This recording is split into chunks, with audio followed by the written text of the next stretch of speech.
So I was like, fuck it, I'm fired. Guess it's time to become an entrepreneur. How cool is it when you get kicked in the deep end too?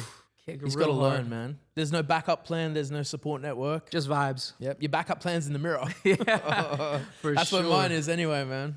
100%. So I'm like, yo, fuck it. I guess it's time to become an entrepreneur. I get in that Jeep, and then my Jeep engine blows up.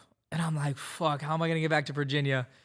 And at the time, my father was actually in Tampa. So he came, and he didn't have a lot of money at the time either. So all I did is I stayed at his house. All I knew how to do was clean boats. So there was like some boats by his house. So I stayed there for like 6 months to save up enough money to get a Jeep engine to fix the Jeep to then drive back to Virginia, because that's where I had friends that I could crash on their couch. So did that 6 months, fixed the Jeep, got to Virginia, stayed on a friend's couch, and I started doing like social media stuff and like growing my Instagram and my brand, because I knew more exposure was more money.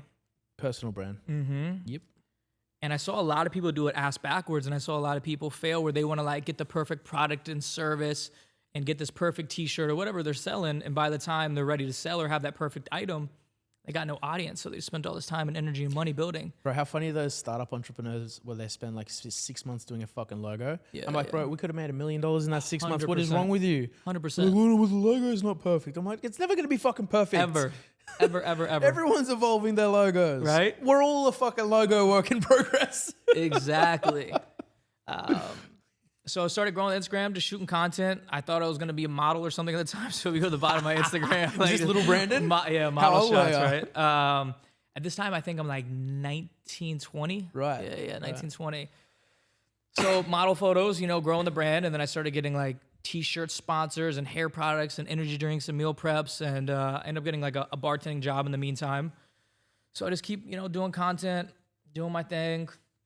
And then one day I look back, I'm like, fuck, I'm making more money off Instagram than I am bartending. Just through sponsorships? Yeah. Nice, so I'm like, bro. this is pretty cool. And then I started realizing I'm driving down the street, no one's looking at billboards. When I'm home, I'm not really like on Netflix, I'm on my phone.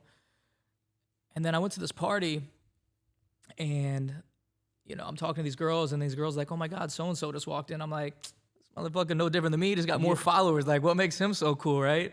So it's like, yo, people really look at this shit. Perception is reality. As corny as that sounds, like that's the truth. No, it's not, man. I was talking to Josh about this the other day. Yeah. Like I say, whatever the mind can visualize, it can materialize. Facts. And everything I've ever seen, like out here, is materialized out here. Bro, even fucking this. Right. I was sitting on the couch with my girl, and I was like, oh, him and I will be in a podcast in 4 months, I reckon. And then, boom, Made it happen. That's how it goes, bro. So, Wow. sorry, I digress. No, it's all good. So that was like another, tick in my brain. And then I'm on Instagram, and I see some guys in Scottsdale, Arizona, and we're talking, chopping it up, just like, how we connected. And I'm like, yo, we got to start like a marketing business. This is the way the world's going. And I fly out to Scottsdale, Arizona. We link up. I'm drinking a vodka Red Bull on the corner of Scottsdale Boulevard at the Montauk. And as you do. I get that little, that feeling inside of me. If you guys are an entrepreneur, I don't know how to explain it, but you got this little feeling in your heart, and you just got to go with it and do it.